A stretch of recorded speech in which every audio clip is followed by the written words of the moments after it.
Hello friends, welcome to Devbhoomi Education. Friends, आज हम यहाँ पे अध्ययन करेंगे पेडागोजी से संबंधित महत्वपूर्ण प्रश्नोत्तरी का। और ये जो पेडागोजी है फ्रेंड्स, ये आपको जो है टोटल क्वेश्चन मिलेंगे 30 क्वेश्चन है। और इनमें से फ्रेंड्स यहाँ पे जो क्वेश्चन है ये आप चाहे स्टेट टेट देते हैं या आप सी टेट देते हैं या फिर आप डीएलएड देते हैं या आप कोई भी एंट्रेंस एग्जाम देते हैं टीचिंग से रिलेटेड, वहां पे ये आपके जो है क्वेश्चन यहाँ पे बनते हैं। तो आज का यहाँ पे पहला क्वेश्चन है, किसने बहुविमात्मक प्रज्ञा का प्रत्यय दिया है? तो ये दिया है गार्डनर ने। किसने दिया है? गार्डनर ने दिया। तो बहुविमात्मक प्रज्ञा या बहुबुद्धि का सिद्धांत हार्वर्ड गार्डनर द्वारा सन 1983 में प्रतिपादित किया गया था। हार्वर्ड गार्डनर जो है बुद्धि का स्वरूप एकाकी न होकर उन्होंने कहा कि जो बुद्धि है वो कैसी है, बहु प्रकारी है, यानी अलग अलग प्रकार की है। और बुद्धि को उन्होंने जो है 8 प्रकार में बांटा है। कौन कौन सी है? व्यक्तित्व बुद्धि, पर बुद्धि यानी व्यक्तित्व हो गई, पर बुद्धि है। व्यक्तित्व हो गई, स्व बुद्धि है। संगीत बुद्धि, गतिकी बुद्धि, स्थानिक बुद्धि, तार्किक गणितीय बुद्धि और भाषाई बुद्धि और प्राकृतिक बुद्धि। इस तरह से जो है गार्डनर के द्वारा बुद्धि का वर्गीकरण किया गया है। अगला क्वेश्चन यहाँ पे फ्रेंड्स है, डिसलेक्सिया में यह कठिनाई होती है। तो अगर आप डिसलेक्सिया हो गया, ये इस तरह के आप क्वेश्चन देखना चाहते हैं तो ये मैंने पहले ही वीडियो अपलोड कर रखी है, इन्हें आप देख सकते हैं। हैंड रिटन नोट्स हैं, उन्हें आप देख सकते हैं। तो डिसलेक्सिया होती है फ्रेंड्स पढ़ने वर्तनी में जो कठिनाई आती है। जैसे बच्चे होते हैं तो आपने देखा होगा डी को बी बना देते हैं और बी को क्या बना देते हैं? डी बना देते हैं। इस तरह से जैसे डब्ल्यू को एम बना देते हैं या एम को डब्ल्यू बना देते हैं। इस तरह से उनके सामने क्या आती है? कठिनाई आती है। तो डिसलेक्सिया जो है इसमें वर्णमाला अधिगम में कठिनाई आती है, अक्षरों की ध्वनियों को सीखने में कठिनाई आती है और पढ़ते समय जो है स्वर वर्णों का लोप हो जाता है, समान उच्चारण वाले ध्वनियों में न पहचान पाना और शब्दों को उल्टा या अक्षरों को क्रम इधर उधर कर देना, ये जो है डिसलेक्सिया की दिक्कत होती है। निम्न में से क्या समावेशी कक्षा में शिक्षक की भूमिका नहीं है? तो ये नहीं है, हमें बताना है कौन सी नहीं है। सबसे पहले यहाँ पे हम इन ऑप्शन को देखेंगे। बच्चे की आवश्यकता के अनुरूप बैठने की पर्याप्त व्यवस्था करनी चाहिए। थोड़ा हमें देखना है, यहाँ पे पूछा क्या गया कि शिक्षा की भूमिका नहीं होनी चाहिए, समावेशी शिक्षा। एक बार आप समावेशी शिक्षा सबसे पहले इसको देख लीजिए। समावेशी शिक्षा क्या होती है? यानी सभी प्रकार के बच्चे चाहे वो अपंग हो, चाहे वो बधिर हो, चाहे वो किसी तरह के भी बच्चे हैं, सबको जो है एक छत के नीचे एक जैसी व्यवस्था करनी है। यानी जो थोड़ा विशिष्ट, यानी जैसे हमने पढ़ा है समावेशी शिक्षा हो गया, आपने शिक्षा को पढ़ा होगा, जो आपका समावेशी शिक्षा यहाँ पे सब्जेक्ट रहा होगा आपका सेकेंड सेमेस्टर में या फिर आपका जो है 4th सेम में होगा समावेशी शिक्षा विद्यालय। तो यहाँ पे जो ये सब्जेक्ट है फ्रेंड्स, यहाँ पे समावेशी शिक्षा के बारे में आपने पढ़ा होगा कि यहाँ पे 3 तरह की शिक्षा, कौन कौन सी? एकीकृत शिक्षा होती है, समावेशी शिक्षा होती है और आपका विशिष्ट शिक्षा होती है। तीन में जो है अंतर पाया जाता है, एकीकृत शिक्षा और समावेशी शिक्षा। समावेशी शिक्षा थोड़ा इसमें क्या किया जाता है? परिवर्तन किया जाता है, लेकिन समावेशी शिक्षा और एकीकृत शिक्षा जो है मिलते जुलते हैं। एकीकृत शिक्षा में क्या होता है? यहाँ पे कोई भी यहाँ पे जो है सुविधा प्रदान नहीं किया जाता है, लेकिन ये समावेशी शिक्षा में क्या क्या चीजें हैं यहाँ पे सबसे पहले अगर देखो, बच्चे अगर स्कूल में पढ़ रहे हैं, सभी किसी भी तरह के बच्चे हैं, अगर कोई भी बच्चे हैं तो उन सब के लिए, अगर यहाँ पे बधिर है तो बधिर है, अगर कोई देख नहीं सकता है तो उनके लिए भी व्यवस्था है, अगर कोई यहाँ पे अपंग है तो उसके लिए भी व्यवस्था है। समावेशी शिक्षा में यानी एक ही शिक्षक के द्वारा सभी तरह की यहाँ पे जो है भूमिकाएं निभाई जाती हैं, या हम कह सकते हैं कि सभी शिक्षकों की मदद से यहाँ पे क्या किया जाता है? सभी बच्चों को, यहाँ पे किसी भी तरह का बच्चे हो उसको सबको पढ़ाया जाता है। विशिष्ट शिक्षा आपने देखा होगा कि विशिष्ट शिक्षा क्या होती है, यानी अगर कोई बच्चा क्या बहरा है, यानी सुन नहीं सकता है या देख नहीं सकता है, तो उनके लिए अलग अलग व्यवस्था यहाँ पे कर दी जाती है और एक जैसे बच्चों को एक जगह स्थान पे यहाँ पे रखा जाता है। इसे आपने देखा होगा कि इससे क्या आती है? भेद भावना की, यहाँ पे भावना जो है उनकी थोड़ा अलग हो जाती है कि हमारे साथ क्या हो रहा है? भेदभाव हो रहा है। तो समावेशी कक्षा में शिक्षक की भूमिका कैसी नहीं होनी चाहिए कि शिक्षक को जो है निःशक्त बच्चों पर ध्यान नहीं देना चाहिए, यानी ऐसा नहीं है, सभी बच्चों को समान तरह से वहां पे ध्यान देना है और जो निःशक्त बच्चे हैं उन पे और भी अच्छे से ध्यान देना होगा। तो यहाँ पे बच्चों की आवश्यकता के अनुरूप बैठने की पर्याप्त व्यवस्था करनी चाहिए। शिक्षक को जो है निःशक्त बच्चों पर विशेष ध्यान देना चाहिए, बच्चों को प्रोत्साहित करना है। शिक्षक को जो अक्षम बच्चे हैं सीखने में, उनको अतिरिक्त समय देना है। शिक्षक को बच्चों के व्यक्ति भिन्नता के ध्यान में रखकर उनके अधिगम परिस्थितियों का निर्माण करना है। यानी कोई बच्चे ऐसे होते हैं, आपने देखा होगा कि कुछ बच्चे क्या होते हैं, पढ़ने में तेज होते हैं, कुछ बच्चे थोड़ा कमजोर होते हैं। इस तरह से जो बच्चे कमजोर और तेज होते हैं, तो जो तेज बच्चे होते हैं वो चाहते हैं कि हमारा जो सिलेबस है वो जैसे मतलब टीचर एक बार पढ़ा रहा है, लेकिन अगर जो थोड़ा बच्चे सीखने में कम हो है, अधिगम का मतलब भी होता है सीखना, तो जो बच्चे थोड़ा सीखने में कम है तो टीचर क्या करता है, उनको एक दो बार पूछ लेता है, या फिर वही बच्चे क्या होते हैं या तो चुप बैठे रहते हैं, या फिर दूसरा वो बच्चे क्या करते हैं, टीचर को बार बार पूछते रहते हैं। इससे जो यहाँ पे होता है, या तो टीचर कहीं पर क्या होता है, टीचर ही उन्हें बताना नहीं चाहता है। फिर हमें यहाँ पे पॉजिटिव क्वेश्चन आंसर को देना है, हमें यहाँ पे पेडागोजी के अकॉर्डिंग आंसर देना, हमें अपने आंसर नहीं देना है, अपने हिसाब से नहीं देना है। अगला कर लेते हैं फ्रेंड्स, कक्षा में छात्रों को प्रश्न पूछने के लिए क्या करना चाहिए, तो करना चाहिए प्रेरित करना चाहिए। तो छात्रों को प्रश्न पूछने के लिए प्रेरित करना चाहिए, जिससे उनका जो अधिगम प्रक्रिया है वो सक्रिय हो और उसमें भाग अधिगम में उनका अनुभव प्राप्त हो और साथ ही जिज्ञासा का समाधान कर सके। बच्चे की बुद्धि जो है मुख्यतः संबंधित है, किससे संबंधित है, यह शारीरिक विकास से। जो बच्चे की बुद्धि है वो शारीरिक विकास से संबंधित होती है। दूसरे शब्दों में कोशिकाओं की गुणात्मक वृद्धि से अभिवृद्धि कहलाती है, अथवा व्यक्ति का जो स्वाभाविक विकासों को वृद्धि कहा जाता है। यानी जो स्वाभाविक विकास हो रहा है वो क्या है, वृद्धि होती है।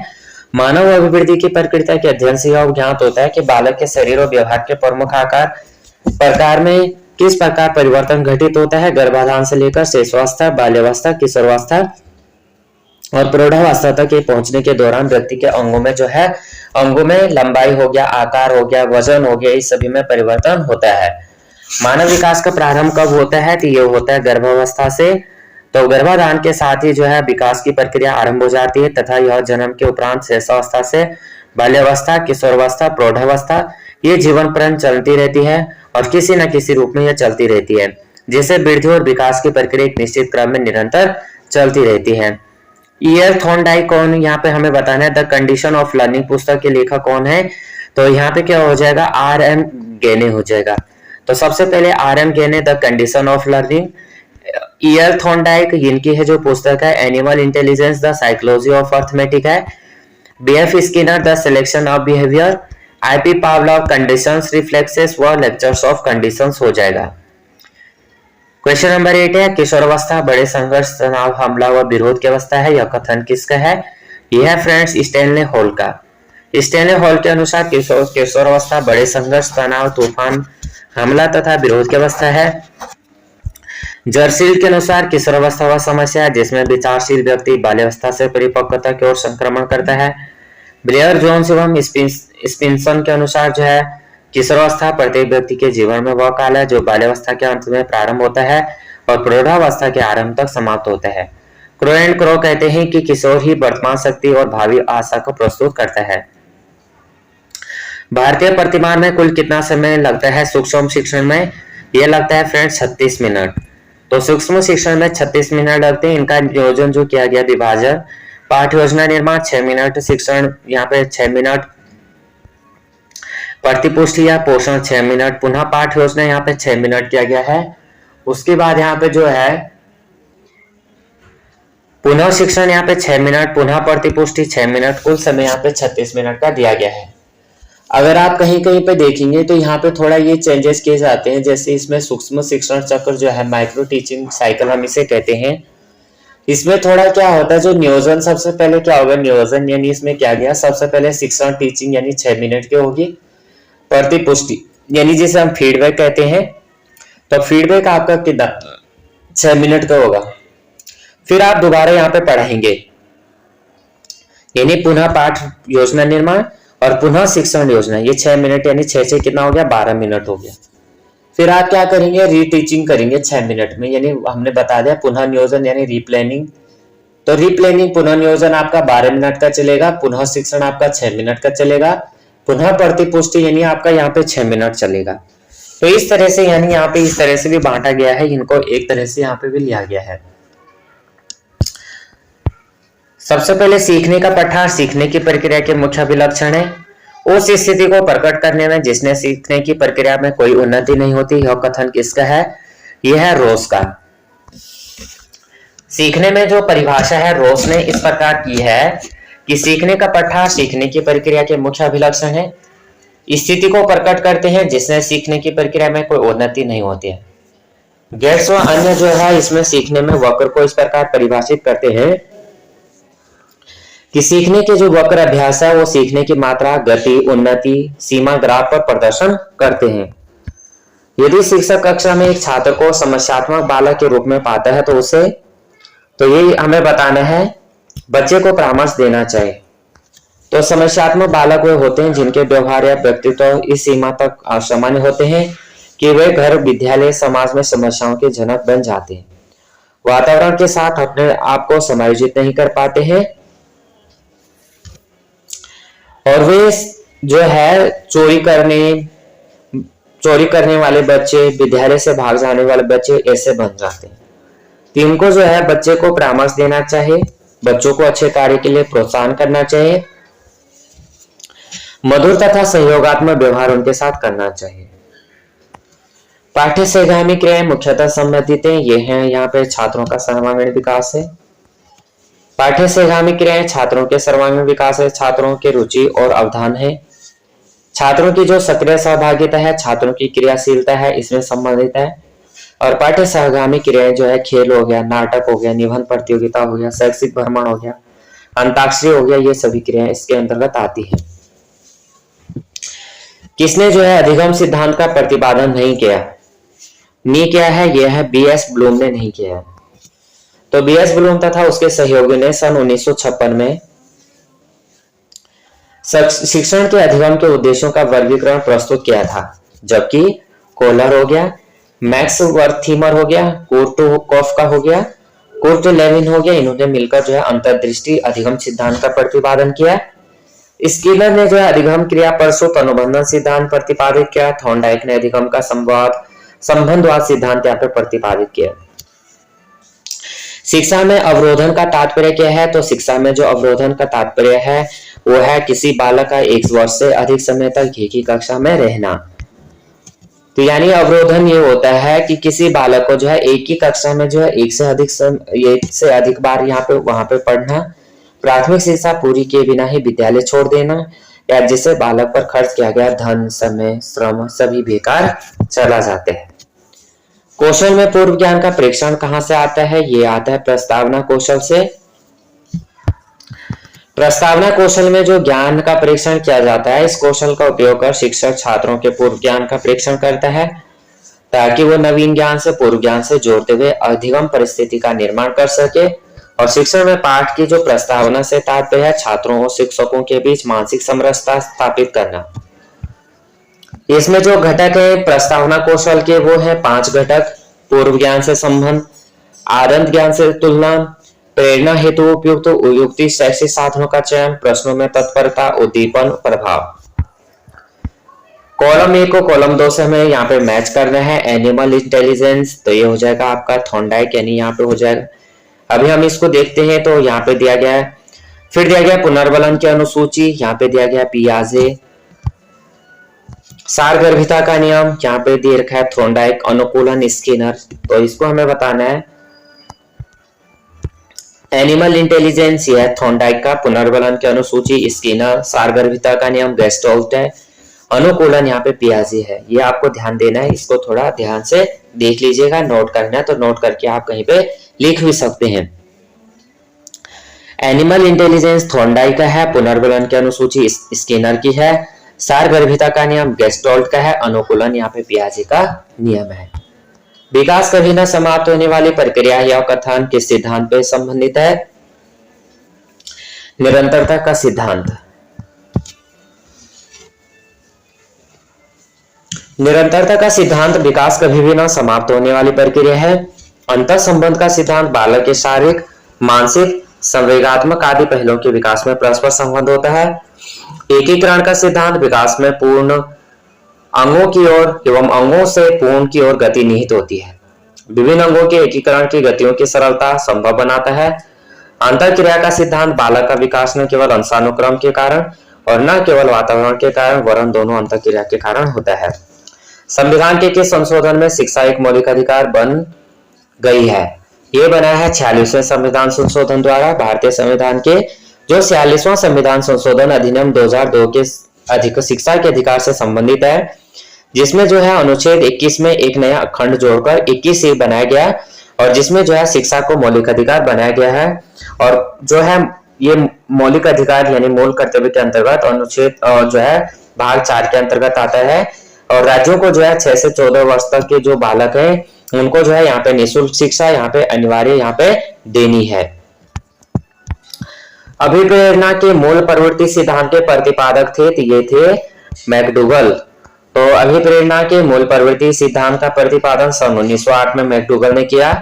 उनके अनुसार मानव मस्तिष्क में कुछ जन्मजात प्रवृत्तियां होती हैं जो मानव के सभी विचारों और क्रियाओं के लिए प्रेरक शक्ति का कार्य करती हैं। मैकडूगल ने मूल प्रवृत्ति को जन्मजात मनोशारीरिक उपदर के रूप में परिभाषित किया है। विकास की किस अवस्था को कॉल तथा ब्रूस ने संवेगात्मक विकास का अनोखा काल कहा है? ये कहा है ऑप्शन नंबर बी बाल्यावस्था। तो कॉल और ब्रूस ने बाल्यावस्था को संवेगात्मक विकास का अनोखा काल बताते हुए लिखा कि वास्तव में माता पिता के लिए बाल विकास की इस अवस्था को समझना कठिन होता है। व्यवहार के कारण व्यवहार में परिवर्तन ही अधिगम है, यह कथन किसका है? तो ये है गिलफोर्ड का। तो गिलफोर्ड के अनुसार व्यवहार के कारण व्यवहार में परिवर्तन ही अधिगम है। वुडवर्थ के अनुसार जो है नवीन ज्ञान तथा नवीन ज्ञान प्रतिक्रियाओं को अर्जन करने की प्रक्रिया अधिगम करने की प्रक्रिया है। स्किनर के अनुसार जो है अधिगम व्यवहार में उत्तरोत्तर अनुकूलन प्रक्रिया है। और क्रो के अनुसार जो है क्रो के अनुसार आदतों ज्ञान अभिवृत्तियों का ज्ञान अर्जन ही अधिगम है। क्रो और जो क्रो है ये पति पत्नी है। यहाँ पे सूची 1 को सूची 2 से हमें सुमेलित करना है। बुर्नर हो गया बुनियादी शिक्षण प्रतिमान, आशुबेल हो गया साइनेटिक्स शिक्षण प्रतिमान, ग्लेजर हो गया यहाँ पे अग्रिम संगठन प्रतिमान, गार्डनर हो गया संपर्दीय, इस तरह से यहाँ पे दिया गया। तो सबसे पहले बुर्नर हो गया संपर्दीय उपलब्धि शिक्षण प्रतिमान, आशुबेल हो गया यहाँ पे अग्रिम संगठक शिक्षण प्रतिमान, ग्लेजर हो गया बुनियादी शिक्षण प्रतिमान, गार्डनर हो गया साइनेटिक्स शिक्षण प्रतिमान। समस्या समाधान का प्रथम चरण क्या है? यह है ऑप्शन नंबर बी समस्या की पहचान। तो समस्या समाधान विधि से तात्पर्य तर्क द्वारा किसी समस्या का समाधान करने की प्रक्रिया से होता है। समस्या समाधान विधि के 5 चरण होते हैं। समस्या की पहचान करना, परिकल्पना का निर्माण करना, तथ्यों का संकलन, आंकड़ा संग्रह, व्यवस्थापन तथा विश्लेषण करना। प्रक्रिया का जो परिकल्पना है उसको विशिष्ट परिस्थितियों में परीक्षण करना है। बालकों का अधिगम सर्वाधिक प्रभावशाली होगा जब कब होगा? पढ़ने लिखने एवं गणितीय कुशलताओं पर बल देगा, या बालकों का संज्ञानात्मक भावात्मक तथा मनोचालक पक्षों का विकास होगा। तो ये हमारा बी राइट आंसर हो जाएगा कि जो बालकों का संज्ञानात्मक भावात्मक तथा मनोचालक पक्षों का विकास होगा। तो बालकों का अधिगम सर्वाधिक प्रभावशाली तब होता है जब बालकों का संज्ञानात्मक, कॉग्निटिव, भावात्मक, अफेक्टिव, मनोचालक, साइकोमोटर पक्षों का विकास होगा, क्योंकि शिक्षण अधिगम के फलस्वरूप छात्रों के व्यवहार में परिवर्तन, इन्हीं शिक्षण अधिगम के फलस्वरूप छात्रों के परिवर्तन में जो है यहाँ पे पक्ष हो सकते हैं। और छात्रों के व्यवहार में होने वाले इन 3 परिवर्तनों को आधार पर ही बेंजामिन एस ब्लूम ने शिक्षण अधिगम के उद्देश्य को यहाँ पे 3 भागों में बांटा। संज्ञानात्मक उद्देश्य में, भावात्मक उद्देश्य में, मनोचालक उद्देश्य में। स्मृति स्तर एवं बोध स्तर के शिक्षण प्रतिमान की संरचना में कौन से सोपान अभिनिष्ठ हैं? ये है प्रस्तुतिकरण। तो स्मृति स्तर पर एवं बोध स्तर के शिक्षण प्रतिमान की संरचना में प्रस्तुतिकरण सोपान अभिनिष्ठ है। स्मृति स्तर के सोपान और बोध स्तर के सोपान इस तरह से दिए गए हैं कि हर्बर्ट ने जो है स्मृति स्तर शिक्षण को प्रतिमान की संरचना, प्रस्तावना में, प्रस्तुतिकरण में, स्पष्टीकरण, तुलना, सामान्यकरण, प्रयोग, इन तरह से 5 वर्गों में बांटा है। बोध स्तर में यहाँ पे जो है अन्वेषण, प्रस्तुतिकरण, आत्मीकरण तथा पारंपरिक व्यवस्था हो गया, वर्णन हो गया, अभिव्यक्तिकरण, इस तरह से इसको बांटा गया है। किस सिद्धांत को पुनर्बलन का सिद्धांत भी कहते हैं? तो ये राइट आंसर है ऑप्शन नंबर डी क्रिया प्रसूत का सिद्धांत। तो क्रिया प्रसूत अनुबंधन सिद्धांत को पुनर्बलन का सिद्धांत कहते हैं। स्किनर ने जो है अपने अधिगम सिद्धांत में पुनर्बलन की सर्वाधिक तथा प्रभावशाली भूमिका बताई और इनके अनुसार पुनर्बलन से तात्पर्य किसी अपेक्षित अनुक्रिया के प्रतिफल के रूप में किसी ऐसी सुखकारी उद्दीपक के प्रस्तुतिकरण जो प्राणी को उपेक्षित अनुक्रिया बार बार करने के लिए प्रेरित करता है। इनमें से कौन सी अवस्था बुर्नर के संज्ञानात्मक विकास सिद्धांत का अंग नहीं है? ऑप्शन नंबर ए हो जाएगा अंतःप्रज्ञा अवस्था। बुर्नर ने संज्ञानात्मक विकास की अवस्थाओं को 3 स्तरों में बांटा। सबसे पहले कहा है यहाँ पे कौन कौन सी है? क्रियात्मक अवस्था यानी इनएक्टिव स्टेज, प्रतिबिंबात्मक अवस्था यानी आइकोनिक स्टेज, संकेतात्मक यानी सिंबॉलिक स्टेज, तो इसको जो है इसने 4 वर्ष से 7 वर्ष तक की पूर्व सक्रियात्मक अवस्था, दूसरी अवस्था है उपावस्था है जो 4 वर्ष तक यहाँ पे पाई जाती है। मॉरिसन ने बौद्ध स्तर के शिक्षण प्रतिमान में 5 पदों का वर्णन किया है। वो कौन कौन से वो हमें बताने हैं। सबसे पहले हो जाएगा खोज, फिर हो जाएगा प्रस्तुतिकरण, फिर हो जाएगा फ्रेंड्स यहाँ पे आत्मीकरण होगा, फिर क्या होगा संगठन व्यवस्था होगा, फिर होगा अभिव्यक्तिकरण होगा। तो ऑप्शन नंबर बी हमारा राइट आंसर हो जाएगा। हेनरी सी मॉरिसन ने बौद्ध स्तर के शिक्षण प्रतिमान में 5 पदों का वर्णन किया। यह हमने अभी देखे खोज, अन्वेषण, प्रस्तुतिकरण, आत्मीकरण, संगठन, वाचन। क्वेश्चन नंबर 29 है कौन सा संज्ञानात्मक क्षेत्र से संबंधित नहीं है। ऑप्शन नंबर ए हो जाएगा अनमूल्यन नहीं है। तो बीएस ब्लूम तथा उसके सहयोगी ने अपनी पुस्तक taxonomy of education objectives handbook I cognitive domain 1956 में लिखा कि संज्ञानात्मक क्षेत्र में वो उद्देश्य होते हैं जो ज्ञान के पुनः स्मरण या पहचान तथा बौद्धिक योग्यताओं और कौशल के विकास से संबंधित है।